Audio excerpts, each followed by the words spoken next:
এই যে শুনছেন, সাদা কাফন ছাড়া আপনার আপন বলতে কিছুই নাই। হকগুলো এই স্বার্থের কাঙ্গাল, বুঝলেন? এই স্বার্থ ফুরাই গেলে গা হকগুলি আপনার সাইডা চলে যাবো গা। আর যখন হকগুলি আপনার সাইডা যাইব, তখন দেখবেন আপনার এই সাদা কাফনই একমাত্র আপন হয়ে থাকবো। তা বা কয়দিন কন? আহারে জীবন, কিসের লাইগা এত কিছু করতেছি? এরই নাম কি জীবন?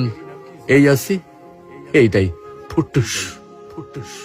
কিছুই তো আমার লোকে কবরে যাইব না। না যাইব আমার শখের মোবাইল ফোনটা, না যাইব আমার শখের গাড়িটা, আর না যাইব আমার শখের বাড়িটা।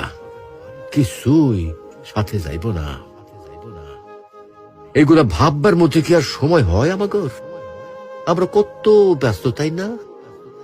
আহারে জীবন।